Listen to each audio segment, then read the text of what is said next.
Halo Ibu, Halo, ini nggak bisa on cam Ibu ya? sebentar kita atur dulu.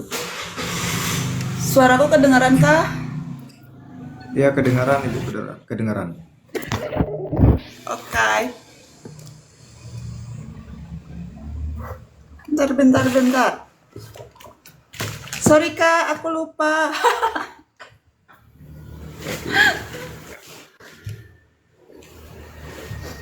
Aku panggil namanya Kak Bontor Ya panggilannya. boleh Kak.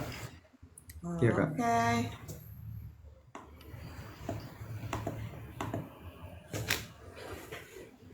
Semalam lagi ada rapat ya Kak kakaknya?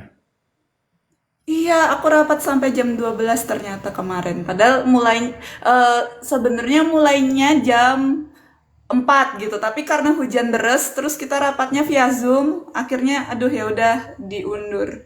Oh gitu. Gitu Kak, sorry banget. Iya pas banget kan Kak Bonter juga ada kunjungan ya. Betul. Memang nggak ada yang kebetulan ini memang Kak. Ya kalau siang Oke. memang lebih free ya biasanya ya. Ya biasanya ya. Kalau untuk seperti kita ini ya memang pagi siang itu free lah. Iya benar. Oke. Oke. Aku Kalau udah lama untuk sekali tidak nge-live BTW. ya untuk kakak sendiri namanya siapa Kak? Aku panggil apa nih Kak? Oh, nama TikTok aku kalah sih biasanya. Kalau nama asli aku Geget. Apa Kak? Nggak aku ketik nih. Memang susah dieja nama saya. Wow. Geget. Oh iya. Iya. Itu kalau nama panjangnya apa Kak? Oh, nama panjangnya lebih susah lagi bentar. Wow, ini kalau lagi susah-susah ini kayaknya menarik ini. Pasti ada history ini di balik nama ini. Wah, ya gitulah. Nah itu sangat Geget. Iya. panjang. Wow, Hyang. Sang Hyang. Suci ini. By the way, kakak sukunya suku apa kak ya? Dari nama Aku ini Jawa, kayaknya Kak. suku Jawa ya. Jawanya di mana Iya. kak? Harusnya aku suruh tebak ya, tebak dulu nih suku apa gitu ya. Karena dari nama Hyang itu aku sudah mengarah ke sana. Kalau nggak Hyang Oh gitu. itu, kalau nggak suku Jawa, pasti dia suku Bali. Nah iya, pasti banyak yang bilang gitu. Kalau nggak Jawa pasti Bali. Iya, aku tebaknya seperti itu.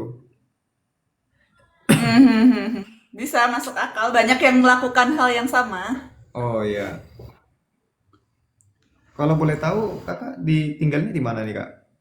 Aku Asalnya sekarang mungkin di boleh cerita Aku dulu kak? asal dari Jogja, tapi sekarang Ah. aku pelayanannya di Bogor.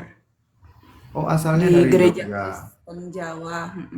Kalau Oke. Kak Bonter nih eh, itu juga pendeta juga atau vikaris atau Sekarang masih vikaris kak oh di di HKBP kak, di gereja HKBP.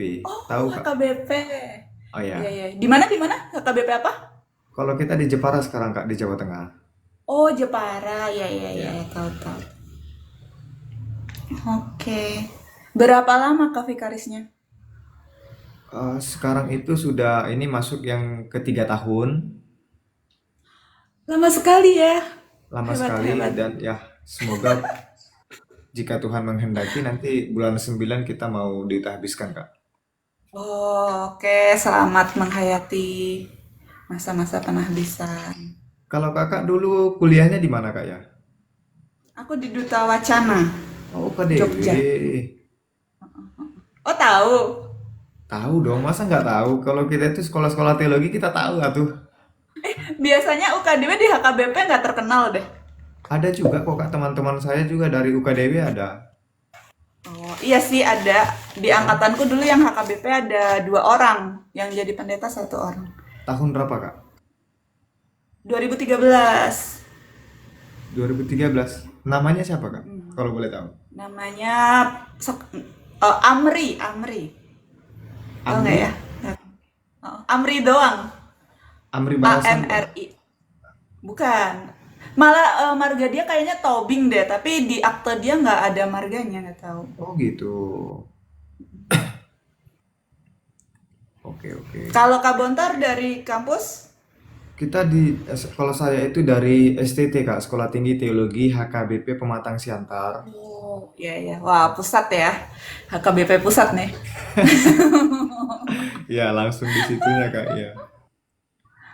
Oke, oke. Oh, berarti Kakak tahun angkatan 2013 Kak ya?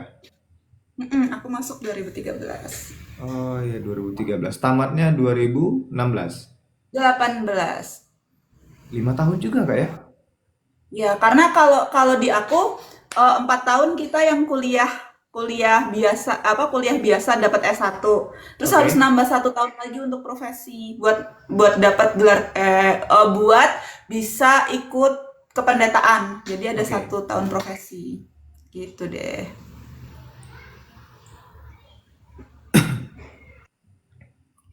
Oh, jadi Jadi gitu Kak. gimana Kak apa yang akan kita lakukan pada pagi hari ini? Ya mungkin bolehlah kita diskusi menurut pandangan kita tentang Oke. pada akhir-akhir ini kan tentang Kristen progresif ini kan wabah ini Kak. Mhm. Juga beberapa sedikit cerita Kak ya untuk memancing aja. Beberapa hari yang lalu aku jumpa seorang pastor dari Kanada, namanya Pastor Brian. Dia aliran gerejanya Mennonite. Mennonite. Mennonite, Oke. ya. Dan kami bercerita-cerita gitu, apa yang terjadi di Indonesia itu ternyata sudah terjadi lama sekali itu di Kanada. Yaitu yang Hmm. baru sekarang itu tentang Kristen progresif. Katanya, lalu saya tanya itu bagaimana bisa muncul dan bagaimana itu bisa berkembang. Itu bergerak dari namanya Kristen liberal. Hmm.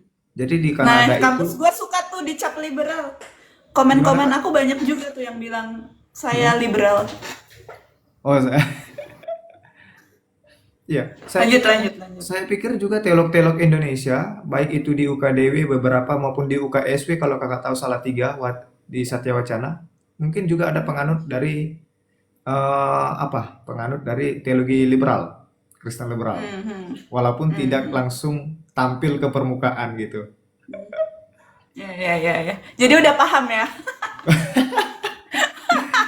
Iya, Oke, begitulah. lanjut, lanjut.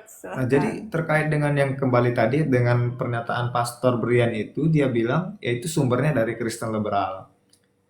Dan di sana itu kondisinya di Kanada itu gereja itu pada sepi. Hmm, Sama dengan yang terjadi ketika beberapa tahun yang lalu saya dapat informasi dan dari beberapa buku juga bilang kalau sama di Jerman itu juga sama halnya dengan demikian. Jerman itu memang banyak gereja dan bangunan gereja itu besar-besar tapi sepi, nggak ada orangnya gitu. Ternyata itu sudah berlangsung di Kanada. Nah, makanya salah satu tujuan pastor itu juga ke sini dia ingin berkunjung kalau memang ada di antara kita di Indonesia ini yang saya kenal yang ikut penggiat Kristen progresif itu dia ingin bercerita gitu. hmm, Jadi di Kanada itu orang tidak mengakui Yesus, tidak mengakui Tuhan, tapi mereka itu hidupnya bersosial, Kak. hmm. Ah, itu kalau yang di sana. Dan mungkin itulah kalau kita perhatikan yang baru masuk dan berkembang di Indonesia ini Kak ya. Orang juga lebih Hmm, ya. mengedepankan yang penting bisa bantu, nggak penting kita harus beridentitaskan atau berlabelkan gini. Loh, itu berarti mereka lebih ke agnostik gitu atau ateis gitu kah? Iya, kalau ke sana mereka lebih mengedepankan ateis Kak. Hmm. Ateis yang di Kanadanya. Sebentar Kak, sebelum agak jauh ya, mungkin aku Oke. mau minta pendapat Kak Bontor nih. Sebenarnya apa sih bedanya Kristen, bedanya liberal dan progresif itu apa sih? Biar clear Kalau dulu nih pandangan kita satu arah. oke, mungkin tentang aku sendiri belum menggali dalam ya Kak ya Hmm. tentang Kristen Karena kan liberal. kalau misalnya kita kita melihat liberal dan progresif ini sebagai dua hal yang terpisah, berarti kita Oke, harus definisiin ulang dulu kan dari oke. masing-masing kita apa Hmm. sih makna dari progresif dan liberal ini. Karena kadang mungkin jadinya ada orang yang menyamakan juga tuh antara liberal dan progresif ini. Padahal kalau kita lihat dari susunan katanya ya, Itu kan Oke, bukan kata-kata yang jelek ya. Itu kan oke. kata-kata liberal artinya kebebasan gitu. Progresif Hmm. artinya kemajuan gitu kan. Nah, mungkin supaya kita tidak salah kaprah satu dengan yang lain, kita bisa definisiin dulu deh apa masing-masing pandangan dari progresif dan liberal kita. Mungkin dari Gitu. kakak dulu deh. Kayaknya kakak kalau liberal ini kayaknya Waduh. udah paham nih. Kalau saya liberal itu masih kurang kak. Saya hanya tahu Mm, mm, tentang mm, ya mm. kalau ya, Kristen liberal itu yang mengedepankan sisi kebebasan ya. Kita itu bebas dalam Hmm. melaksanakan penafsiran. Mau kemana Mm. kita bawa itu bebas sesuka kita. Itu menurut saya. Tapi menurut kakak Kalau gimana? progresif, oh ya, kalau di aku sih kalau ya intinya benar ya, mirip dikit lah. Liberal itu kan sebenarnya berasal dari kebebasan, dimana Oke. kita nggak bisa lah melepaskan definisi-definisi teologi ini dari konteks-konteks sosial di masing-masing kota yang berlaku. Misalnya ketika kita ngomongin Kristen liberal, ini kan sebenarnya ada kedok atau sebelumnya sudah ada konteks liberalisme mungkin yang berkembang di kalangan orang-orang secara umum di kalangan dunia.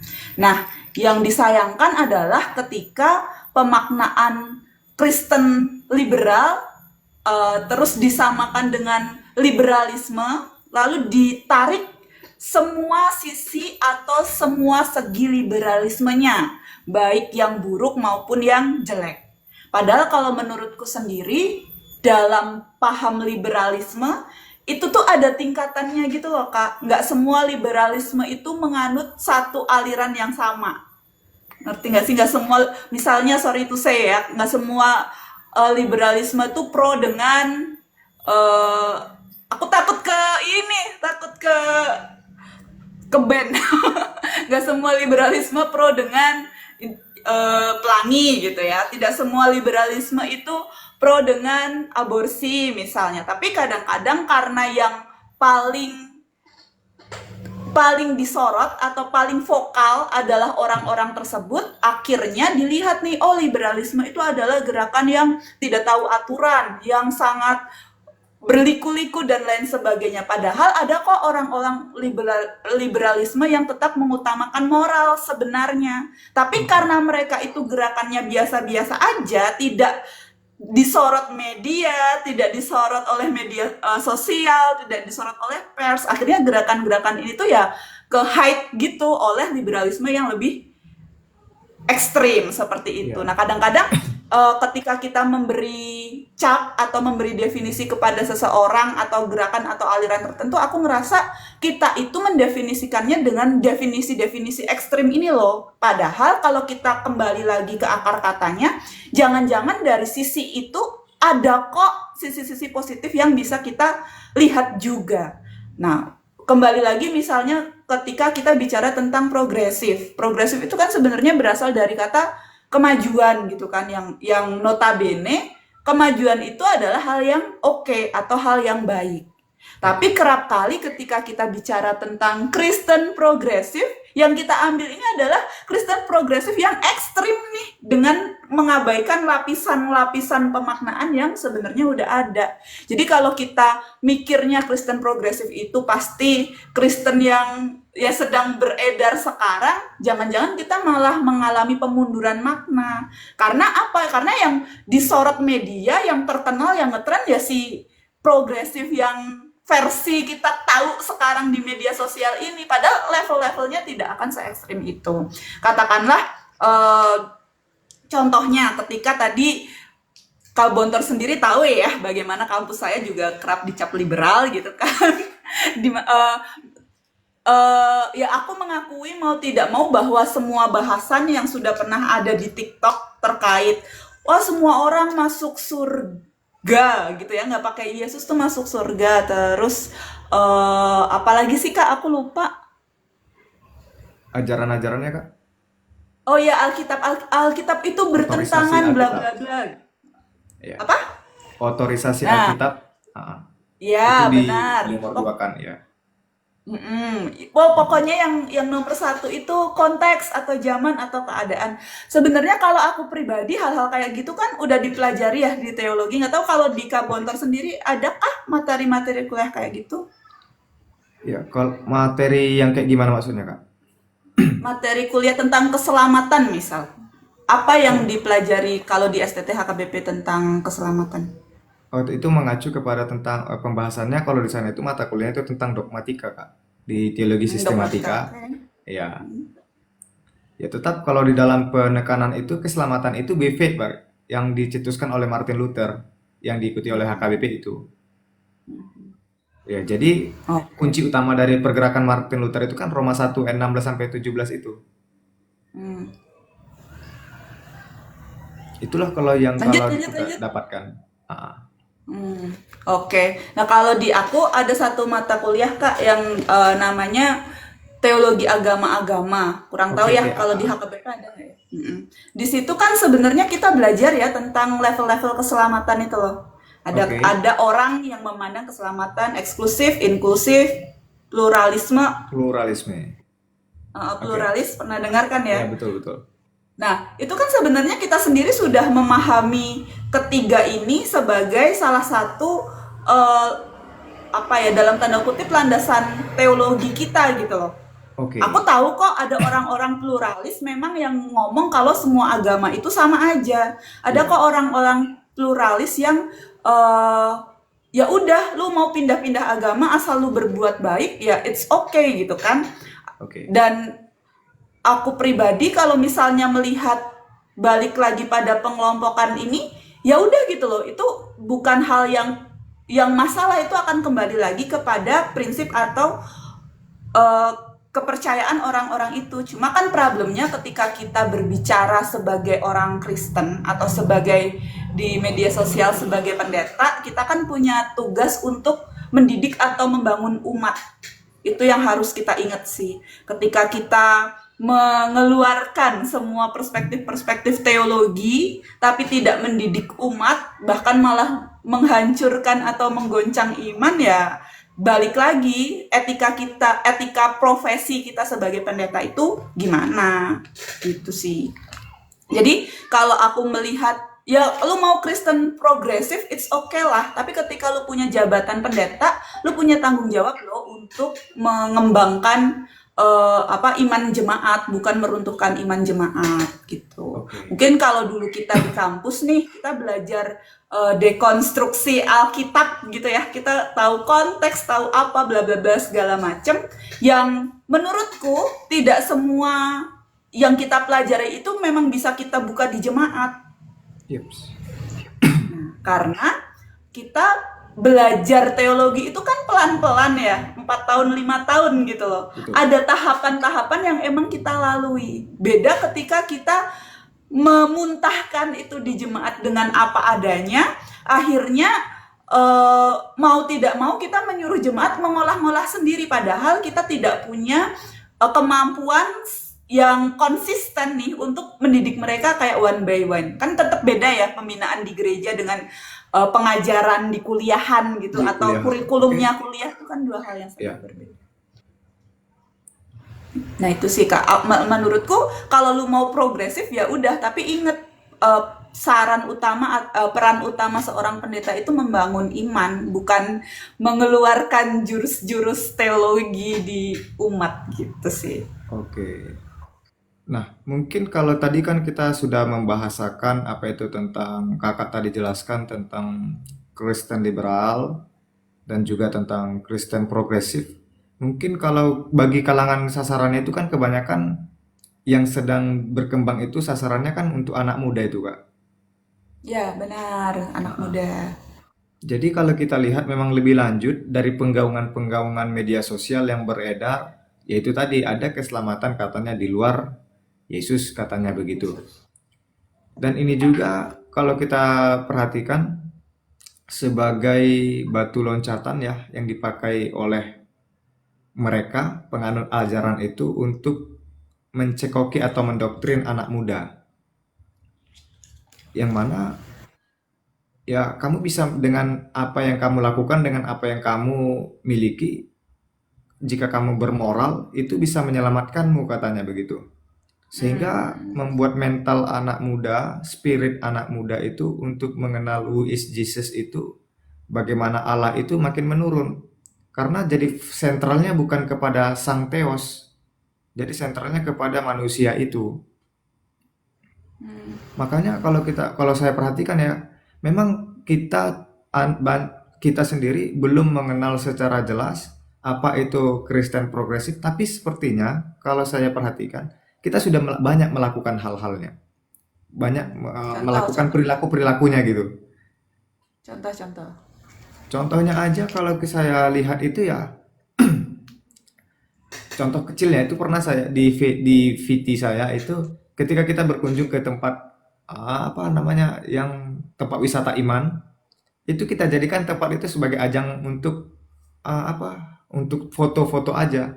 Kita nggak bisa melihat di dalamnya itu ada nilai-nilai spiritnya. Kenapa kita tidak menggunakannya untuk ngambil saat hening sejenak, untuk berefleksi sejenak? Yang ada kita ke sana ketawa-ketawa, ambil foto, jadikan itu tempat untuk ngobrol. Jadi esensinya nggak ada gitu. Padahal kalau kita perhatikan, ya itulah keindahan Tuhan. Tuhan menciptakan nggak hanya manusia, Tuhan ciptakan alam ciptaan juga. Jadi seolah-olah dengan itu yang ada itu muncul kesombongan manusia itu semakin tinggi, yang ada justru penindasan, penguasaan kepada alam itu semakin kuat. Sementara kita juga harus satu sisi memelihara alam itu ya Kak. Itulah Ya. salah satu contohnya Kak. Lalu contoh yang kedua, kalau saya perhatikan di anak muda, ini dalam konteks ya beribadah atau di gereja, ya pengguna gimana selera manusia itu jadi nomor satu. Aku maunya kayak gini nih ibadahnya, aku mau kayak gini nih. Seolah-olah yang Tuhan itu siapa ini? Jadi saya pertanyakan seperti itu. Apakah memang kita dalam beribadah itu harus mengikuti selera kita atau selera Tuhan? Nah, mungkin kakak Hmm. bisa berbagi dengan yang kakak alami di sana deh, gimana? Mhm. Ya, kalau aku sih melihat itu justru mungkin malah menjadi kritik bagi gereja ya dari umat-umatnya Oke, ketika kita itu nggak bisa mewadahi spiritualitas warga jemaat gitu. oke. Sebentar aku mau ngecas laptop dulu di mana chargernya atau tidak ada. Ya, eh, pertama itu kan pasti ada banyak faktor ya yang bisa kita selidiki tuh dari kenapa sih orang-orang tuh kalau zaman dulu kok kayaknya datang ke tempat-tempat tertentu kusyuk, tapi kalau sekarang tuh datang datang datang ke tempat-tempat tertentu kayaknya ya udah gitu ya, Hmm. kayak tidak punya feel atau merasakan. Nah kebetulan kemarin kak aku ikut di ada simposium Alkitab di LAI, terus ada satu materi sih yang menurutku menarik gitu ya tentang eh, apa namanya bagaimana kita belajar budaya budaya Jawa dalam membaca Alkitab gitu kan. Ya. Nah terus aku kan bertanya nih Pak, susah loh buat saya orang yang dari desa terus ke kota urban gitu harus Mhm. menerapkan nilai-nilai Jawa untuk beroleh kedalaman. Nah ada satu hal yang memang dibilang oleh si pembicaranya ini, dia mengatakan satu hal yang apa ya fatal atau satu hal yang kurang dalam kehidupan anak muda zaman sekarang itu adalah ketika mereka kehilangan jati diri. Orang yang kehilangan jati diri, tidak punya identitas, tercerabut dari akarnya, itu pasti nggak akan punya kedalaman karena akar historis mereka itu pendek. Akar Oke. historis mereka pendek, akibatnya karena mereka tidak punya kedalaman, biasanya mereka tidak bahagia. Ya bener sih, anak-anak kita kan kayaknya penuh kekhawatiran, mental health kayak gitu kan. Terus bahkan dia Betul. bilang gini, saya mau membandingkan nih anak zaman sekarang dengan anak zaman saya itu lebih bahagia zaman saya. Saya dengan anak zaman ibu saya itu lebih bahagia zaman ibu saya. Ibu saya dengan simbah saya itu lebih bahagia zaman simbah saya. Saya tahu dari mana? Saya tahu dari mata mereka. Itu tuh kayak jelek gitu kan buat aku. Oh iya ya, Oke. ternyata dengan diri kita yang tidak dalam, diri kita yang kayaknya tuh udah nggak punya identitas, udah nggak punya jati diri, Ya. lama-lama itu bisa menggerus kedalaman kita, identitas atau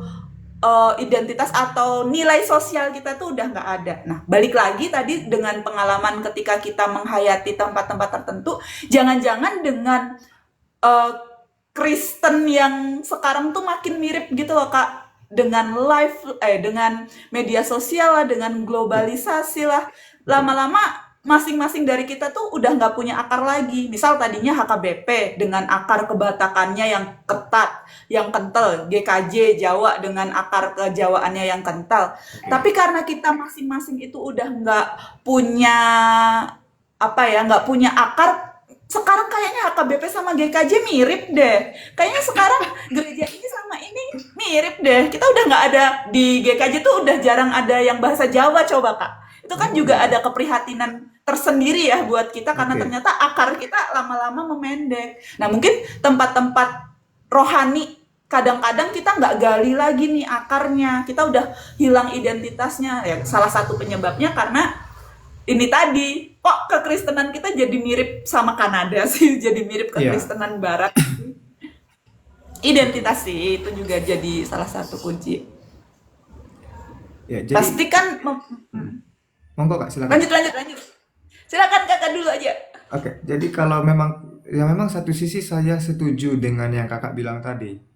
Dan saya kan sedikit cerita Kak ya. Kan saya itu dari Sumatera ke Jawa Tengah. Hmm, Jadi berjumpa dengan anak-anak muda yang bisa kita katakan kelahiran di Jawa Tengah, kelahiran yang di Jepara ini, Batak Jawa yang gitu ya. kita bisa bilang katakan dia itu orang Batak, dia memang lahir di Jepara ini atau di daerah Jawa atau daerah Bandung kita bilang. Memang ketika saya wow, Sorry, sorry, ketika aku batasin waktu soalnya. Lanjut, lanjut. ketika saya coba untuk ajak ngomong pakai bahasa Batak, mereka pelangak-pelongo gitu. Loh, ini kayak ngomong apa gitu. Jadi makanya kayak saya yang memiliki bukan expert sih, bisa berbicara pakai bahasa Batak. Jadi terkadang bingung untuk menyampaikannya. Dan memang satu sisi kita ditantang kalau kita masih tetap memperkekeh bahasa Batak itu kita sampaikan media kita untuk berkomunikasi. Kalau nggak sampai, apa tujuannya? Itu nggak berkomunikasi namanya kan gitu, Kak. Bener, Tapi bener, bener. itulah yang kita lihat. Memang ada terjadi kemunduran. Ya memang itu salah satu kritik bagi gereja. Bagaimana kita harus memperkenalkan budaya itu juga atau ya budaya kita bilang itu juga sarana dari Tuhan yang harus kita kembangkan, yang harus kita lestarikan dan jangan kita tinggalkan kan gitu, Kak. Jadi memang itu prihatinnya. Untuk anak-anak muda ini kita bicara, Kak. Mhm. Padahal kalau dipikir ya Kak, justru ketika aku pindah kota dengan pindah budaya, kerinduan kita sama budaya lokal kita tuh makin besar nggak sih? Betul, betul. Setuju. Iya. Ya, itu salah satu PR juga sih. Padahal kalau dipikir-pikir, eh, ketika kita jauh dari akar kita, jauh dari tanah kita tuh, rasa rindunya itu memuncak gitu. Mungkin itu alasan kenapa jadi HKBP bisa menaungi para perantau, GKJ juga akhirnya bisa tumbuh di tanah-tanah rantau karena ada kerinduan itu gitu dari masing-masing gereja. Iya.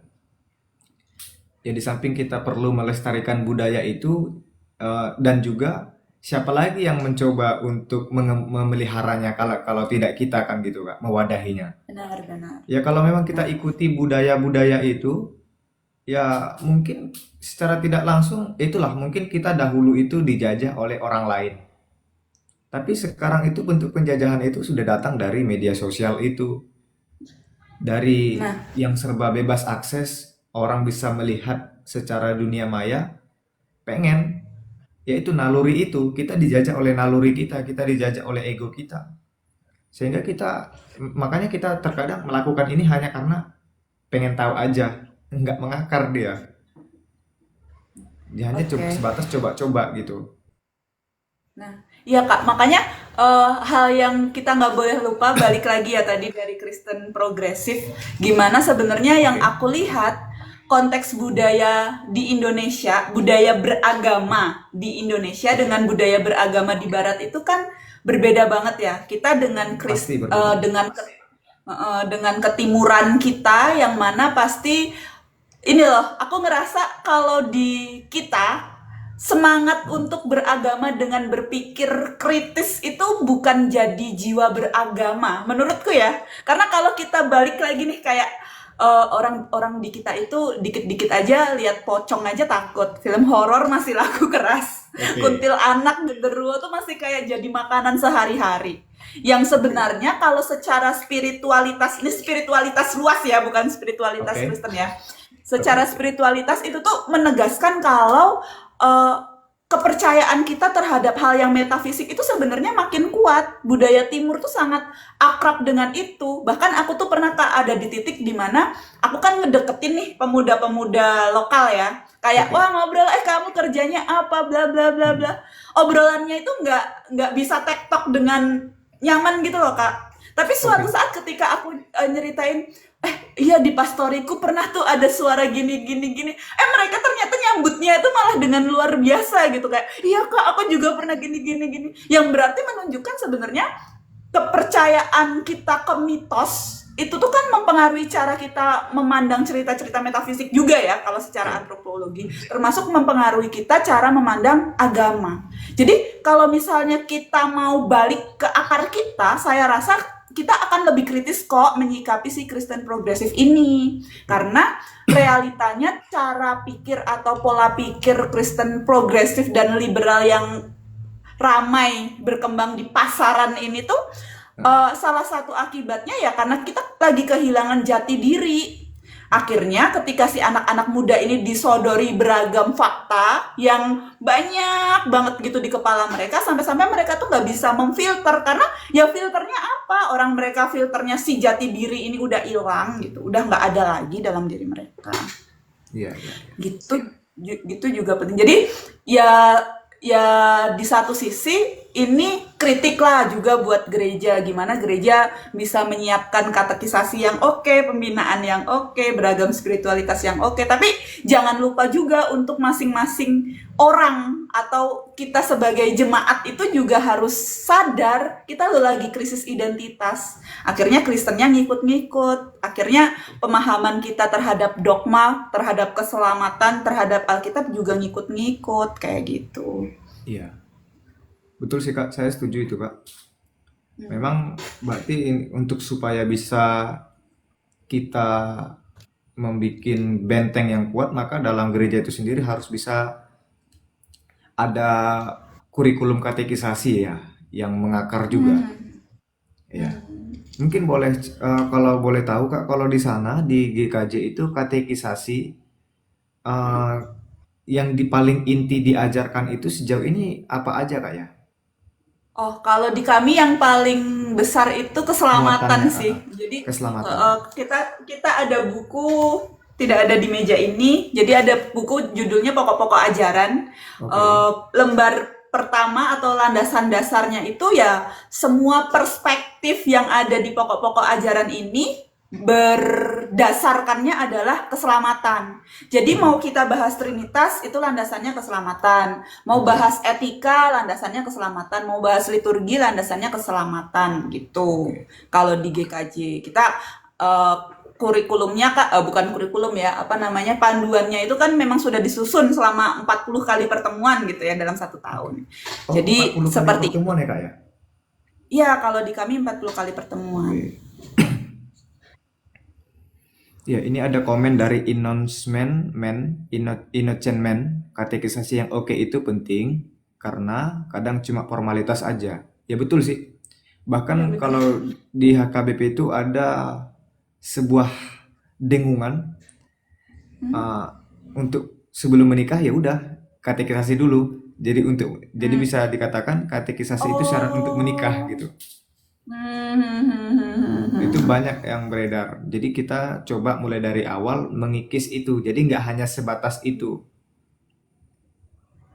Nah, di samping itu, di samping ada katekisasi untuk uh, mengakui iman, ada katekisasi yang lain nggak Kak? Kalau di yang sudah diterapkan di Oh, GKJ Kak? kalau kalau katekisasi kita ada katekisasi anak.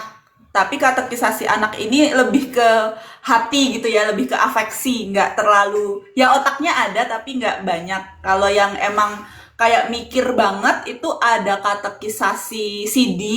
Yang kedua Oke, sebenarnya ada katekisasi berjenjang. Tapi oke, katekisasi berjenjang ini apa ya?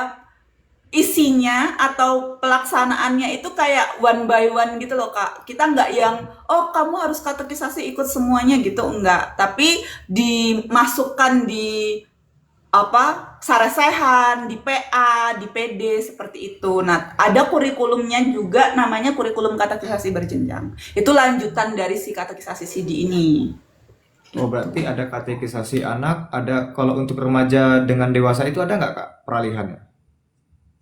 Oh, kalau kita katekisasi anak nih, umur umur 4 SD, 4 SD, terus nanti katekisasi lagi ketika kelas 2 SMP, Ya. katekisasi CD 1 tahun, terus ya udah baru katekisasi berjenjang tapi nggak seformal itu gitu, lebih ke pembinaan, ke PA, PD seperti itu.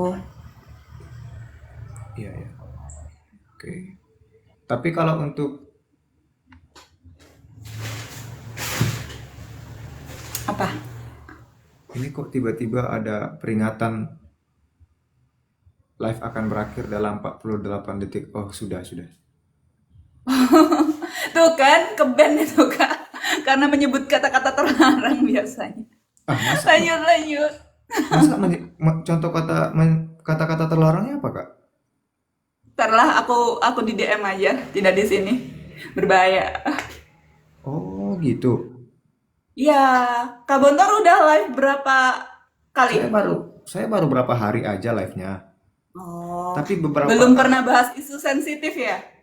2 hari yang lalu itu Kak ada teman dari TikTok dari ini juga mengajak saya ke room. Terus di room Heeh. itu ternyata saya pikir itu perdebatan yang antara ini pandangan Kristen, ini pandangan Islam. Ternyata saya masuk ke Oh, dalam room itu, saya diserang habis-habisan. oh, Jadi luar biasa itu, begitu saya ucapkan ini, langsung mereka serang semua. Waduh, memang pada begitu gak? Saya menikmati akhirnya. Oh, kayak gini rasanya kalau dihujat, kalau diserang. Saya ambil sisi positifnya. Jadi, welcome. ya. Ya, Jadi ya, ya, pada ya, ya. kalau kalau saya perhatikan kalau kakak bilang tadi sensitif, loh kenapa kalau kayak seperti akun-akun seperti itu boleh boleh aja gitu. Ya, itu Bahkan, yang justru jadi pertanyaan juga. Kadang kita mm, eh, memposting sesuatu, kena gitu. Yang lain kayak memposting yang lebih wow, kok nggak kena gitu, masih ada-ada aja gitu. iya. Itu PR juga sih buat Ini PR para siapa konten nih? kreator. Oke, jadi kakak sendiri nih, kakak sendiri itu apakah menolak atau menerima Kristen progresif itu, Kak? Ya kalau aku pribadi sih mengingat lapisan itu tadi Kak, kalau misalnya kita bilang progresif, kalau kita balik ke akar katanya itu artinya bagus kok. Awal-awal itu menunjukkan kemajuan kita dalam beragama kok. Tergantung levelnya yang mana sih, seberapa progresif yang dimaksud gitu. Kalau misalnya progresif dengan itu tadi kita meruntuhkan iman jemaat atau kita malah akhirnya membuat huru-hara, ya aku tidak setuju. Tapi ketika Kristen progresif ini dinilai sebagai kemajuan, apa maksudnya kayak membawa hal-hal yang memajukan kita dalam beragama, ya kenapa harus kita tolak? Pasti kan ada toh sisi positifnya. Tinggal kita gimana mengolah si kekurangannya nih biar dia tuh nggak menutupi semua keburukannya. Ya Kristen progresif misalnya dia ngajak kita kok untuk berpikir. Ini kan PR bagi gereja-gereja yang mana kadang-kadang, oh kalau sama pendeta mah percaya aja lah, mau disuruh apapun hayuk aja lah. Loh padahal nilai nilai berpikir ini dalam beragama penting. Yang kedua, ketika kita bicara, oh mereka itu mengutamakannya humanisme, mengutamakannya manusiawinya aja, makanya mereka kayak punya kebebasan bergerak bla bla bla bla. Loh, jangan-jangan ini kritik juga buat gereja. Kita kadang-kadang kalau norong orang tuh didoain doang tapi nggak ada tindakan nyatanya misalnya. Oke. Nah, gimana kita sebenarnya bisa mengolah itu? Bukan berarti ini ya, bukan berarti berarti kalau ada orang minta tolong harus dikasih duit semua atau dikasih bansos semua gitu, enggak sih. Tapi gimana kita bisa eh, apa namanya menjadi penolong ya sesuai dengan apa yang dibutuhkan orang juga gitu. Itu kan jadi kritik besar-besaran juga buat gereja ya menurutku. Tapi kalau kita kembali ke dalam Kristen progresif, ke dalam dua kata itu Kak ya, mungkin bagi siapa pencetus ini pertama itu, mungkin dia eh, ada suatu bukan kerinduan kali ya. Sama seperti munculnya Kristen Protestan, ada pembagian-pembagian itu, ada Kristen Katolik, ada Kristen. Mungkin dia secara tidak langsung ingin mengarah kepada ada yang ketiga ini, Kristen progresif. Kalau itu, makanya satu sisi tadi Tapi saya, sebenarnya setelah Protestan kan ada itu Kak, yang apa sih yang eh, apa namanya? Youth movement. Iya nggak sih? Apa ya? Bentar aku searching. Pokoknya yang misalnya karismatik Kak. beragamanya versi sains, bukan karismatik. Agama-agama New Era, apa ya namanya? Aku Oh ya, lupa. yang berkembang dari Amerika itu Kak ya? Iya benar. Itu menurut aku gerakan ketiganya itu. Heeh. Bentar. Apa sih namanya?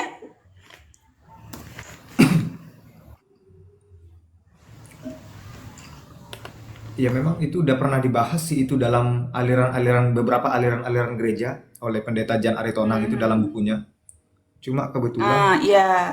uh, ya pas itu ya move ya apa movement ya gerakan Ya, salah satu namanya Scientology, salah satunya. Tapi ada istilahnya yang tidak hanya dia ya tuh tidak hanya percaya berlebihan sama sains, tapi juga percaya berlebihan sama hal-hal lain gitu loh. Ada wadahnya apa aku lupa lah istilahnya. Salah satunya iya Scientology.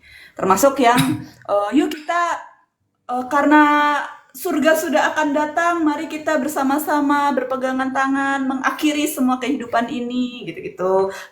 Ada yang kemarin puasa 40 hari terus tiba-tiba meninggal gitu ya ditemukan di perutnya tidak ada makanan bla bla bla. Nah, kayak gitu-gitulah. Pokoknya kepercayaan yang lebay sekali dengan sesuatu, entah itu sains, entah itu eskatologis, entah itu ya apa gitu. ya. Jadi dari kakak bilang tadi aku jadi ada teringat ini lagi kak dari hasil. Apa? Oh ya ini ada di sini saya lihat ini ada Christian Science, ada Hmm. Christian Science, ada Scientology, baru gerakan zaman baru. Ah, gerakan zaman baru bahasa Indonesianya, Ya, iya. gerakan zaman baru. New Memang itu ada movement. di dalam bukunya itu, cuma ini perlu dibaca ini supaya kita bisa menyikapi tentang Kristen progresif ini. Ya itu Dan menurut aku itu lebih lebih ekstrim nggak sih daripada Kristen progresif sebenarnya. Kalau Kristen progresif ini kan memang berbicaranya di ranah-ranah dogmatika ya, yang kebenarannya tuh bisa dicampur aduk dengan hal yang salah tuh bisa soft gitu loh. Kita nggak dogmatika itu ketika kita masuk di ajaran-ajaran yang salah, kadang-kadang saking benarnya kita sampai nggak tahu di mana sih letak kesalahan yang ada. Ya nggak sih? Itu yang jadi jebakan lah buat anak-anak muda zaman sekarang. iya, makanya terkadang itulah memang satu tugas kita juga sih kak ya, terus belajar dan mawas diri ini terhadap fenomena-fenomena. Tadi itu saya sempat kelupaan kak. Untung tadi kakak teringati. Jadi salah satu yang terjadi di Kanada itu, mereka itu sudah mempersiapkan dengan yang namanya ya bahasa sekarang itu hari kiamat. Oh iya iya iya Jadi iya iya. mereka sudah membangun suatu bentuk bangunan dan di dalam bangunan itu sudah tersedia semua makanan dan minuman dan itu sudah anti dari jatuh atau anti gempa apa segala macam. Mereka sudah Iya iya iya. mempersiapkan itu. Anti tsunami benar. Itu mereka itu sudah ada dan itu sudah berlangsung di sana tahun ini katanya. Jadi ketika mendengar Hmm. itu, wow, sampai sebegitunya gitu.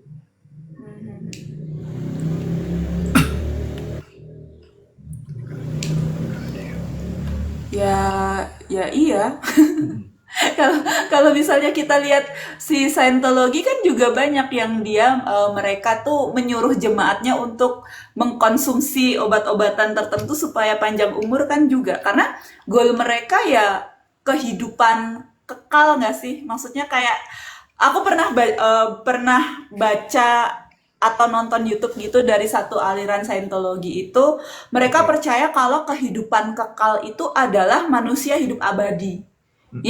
yang emang lu punya hidup panjang gitu 1000 tahun 2000 tahun sampai entah kapan. Nah makanya caranya adalah yaitu mengkonsumsi obat-obat tertentu, punya hidup pola hidup yang sangat sehat sekali supaya sel-sel kita itu umurnya panjang. Umurnya Nah, panjang. kalau kita lihat kan ya bener sih itu pro kesehatan gitu ya. Itu sangat bisa dilogika. Tapi kan balik lagi pencarian manusia terhadap hidup abadi atau hidup kekal itu kan apa ya kayak hal yang mustahil gitu loh. Bahkan pencarian sama keabadian itu udah ada sejak zaman dewa-dewa Yunani Dewa-dewa ibaratnya. Yunani. Mereka punya mitos air kekal lah, air suci lah, danau hidup abadi lah, bla bla bla. Kalau kamu makan bunga ini, kamu akan hidup selamanya. Itu kan sudah ada dari zaman dulu gitu. Sudah Dan berkembang. upaya-upaya manusia ternyata nggak bisa luput dari akar akar sejarah itu, akar upaya untuk mencari kehidupan atau keselamatan kekal. Ya, contohnya kalau yang Kak Bontar tadi bilang, gimana mereka mengupayakan keselamatannya itu ya dengan menghindari kiamat gitu. Ya. Nah, padahal kalau kita lihat ya semenghindar-menghindarnya kamu dari kiamat, habis itu kamu mau apa gitu loh. Ya nggak sih? Misal Betul, nih betul. bumi udah rusak, udah kiamat bla bla bla, tapi kamu selamat di dalam cangkang. Tapi ternyata ya di kondisi di luar semuanya udah kebakar nih, udah tinggal hancur nih si buminya nih. Nah, kita mau apa gitu? Udah nggak ada tumbuhan nih, tanahnya udah nggak bisa ditanemin nih. Kita mau apa? Makanya di satu sisi ada orang-orang yang justru menurutku ya Kak nggak tahu nih menurut Kak Bontor justru orang-orang yang bijaksana yang mereka emang punya pengalaman hidup yang panjang itu tuh orang-orang yang berani menghadapi kematian gitu loh. Ini contoh ya aku tuh punya beberapa jemaat yang emang udah usia lanjut udah kayak 90 udah Wah, hampir 100 gitu-gitu tuh malah mereka siap banget gitu loh untuk bertemu dengan Tuhan karena ya mereka ini udah ya nggak apa-apa tolong ya doain supaya aku tuh cepet diambil. Nah bagiku itu bukan karena mereka putus asa dengan putus asa. dunia karena kan ya umurnya udah 90 sekian tahun ya udah Oke. menghadapi apapun banyak hal udah terjadi tapi aku rasa itu karena mereka punya pengharapan gitu loh Kak karena mereka tahu nih sehabis kita dari bumi di luar nanti itu ada sesuatu yang baru lagi untuk kita pelajari. Beda ketika mereka di bumi ya ngelihatnya itu terus oh iya orang berantem ya udah orang saling tuduh-tuduhan perang ya udah gitu. Makanya kan kalau di pengkhotbah yang bilang tidak ada sesuatu yang baru di bawah kolong langit itu mungkin bagi orang-orang yang kebijaksanaannya udah di level tinggi ya benar dan itu membosankan makanya mungkin kehidupan baru setelah kematian di mana mereka punya pengharapan itu jadi sebuah apa namanya sukacita gitu buat mereka itu aku juga belajar sih kadang ketakutan orang-orang yang New Way Movement ini orang-orang dengan agama baru ini karena mereka udah nggak punya pengharapan sama nggak punya pengharapan setelah kematian makanya mereka berjuang habis-habisan untuk bisa hidup di dunia gitu. Berarti ketika kita melihat Kristen progresif itu maka sejatinya kita harus bisa milah-milah ya Kak ya. Harus Aku bisa merasa memilah-milah. gitu. Menurutku nggak semua ajarannya salah, tapi emang nggak semuanya bener. itu itu yang harus jadi apa ya kacamata jelasnya anak-anak muda gitu loh. Yang balik lagi filter lu tuh ya identitasmu, filter kamu tuh ya pengajaran yang selama ini kamu peroleh dari gereja-gerejamu, apa yang udah diajarkan oleh orang-orang yang kamu rasa emang benar, emang mereka punya kompetensi itu filternya gitu. Ya. Tapi kalau kalau misalnya kamu menolak semuanya, oh ini tiba-tiba muncul gitu di beranda kita, ah sesat nih. Loh, kita malah jadi nggak berkembang sebenarnya. Karena kritik-kritik mereka tetap diperlukan kan di gereja. Itu sih kalau aku ya. Iya, setuju sih Kak. Artinya kita jangan langsung bikin sikap langsung membentengi langsung, artinya segala sesuatu itu langsung Defense. ini fix ini enggak ini. Justru kita kalau mungkin bahasanya kita harus punya mindset ya, bukan fix mindset Oh ya. ya, benar-benar. Jadi Itu kita tuh ada nih memang harus bukunya nih. memiliki mindset yang harus bertumbuh. Jadi walaupun wow, Lanjut. udah ada aja bukunya Kak ya. Oke Pas di oke. depan. Ya. Lanjut, Ya, lanjut. jadi ketika kita memiliki mindset seperti itu, jadi kita bisa melihat segala sesuatunya dengan analisa yang terbuka, dan itu justru Mhm. membuat kita semakin dewasa. Jadi kalau kita selalu menutup diri dan menutup mindset kita langsung menjudge ini salah, ini benar, mungkin kita akan cenderung kepada kesesatan itu. Jangan-jangan kita bilang sesat, kita yang sesat kan gitu Kak. Karena Benar. kita nggak mau open minded gitu melihat segala sesuatunya. Kolot Karena kali ya jadinya, iya jadi betul. kolot. Karena sampai sekarang ini saya atau aku itu masih mengedepankan ya hidup orang Kristen itu hidup yang berproses. Mhm. Ya dibuka aja. Memang capek belajar ya capek. Namanya juga hidup. Benar, benar. Ya sama aja penyalipan Tuhan Yesus kan juga berproses ya, panjang sekali Oke. gitu dari 2000 tahun Ya. dinubuatin dulu, harus lahir dulu, terus juga harus disalib dulu, mati dulu. Padahal kan Tuhan kayak bisa ting selamat gitu kan. Ya. Tapi memilih untuk ya berproses karena Hmm. dengan berprosesnya juga kadang mungkin dipandang aneh lagi keselamatan kita. Ih, kok Tuhan jadi manusia gitu kan. Padahal ya itulah indahnya proses. Kadang-kadang proses tuh bisa out of the box gitu loh. Karena di dalam proses itu pasti banyak hal-hal baru yang bisa kita nikmati dan rasakan. Cuma kadang-kadang nggak semua orang suka proses sih memang. Hal instan itu lebih mengenyangkan dan menyenangkan. Ya. Kalau boleh tahu Kak, kalau GKJ itu dia termasuk Lutheran atau Mennonite Kak? Calvinis kami. Oh Calvinis ya? Iya. Oh ya kayak gitu.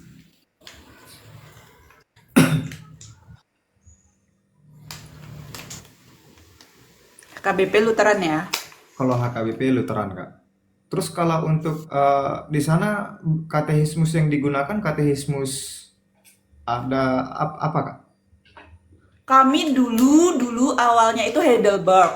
Oh, pakai Heidelberg. Tapi tapi karena Heidelberg kan dinilai kayak wah ini terlalu apa ya terlalu berat lah untuk anak-anak zaman sekarang. Terus disederhanakan kita punya kan namanya pokok-pokok ajaran gereja. Jadi emang dibikin dari sinode untuk katekisasi atau untuk pegangan iman di gereja-gereja. Mm-mm. Bentar deh aku lihat.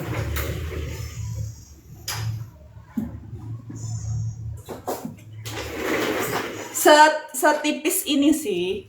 Tapi ini kayak bahas trinitasnya GKJ kayak apa, Alkitab kayak apa, ajaran kayak apa gitu. Oke. Pandangan gerejanya gimana, etika gimana. Iya. Kalau kita menghadapi sikap terhadap agama-agama lain kayak gitu-gitu ada di sini. Kalau di GKJ pakai ini. PPA GKJ. PP Ya, pokok-pokok ajaran. ajaran gereja Kristen Jawa. Gitu.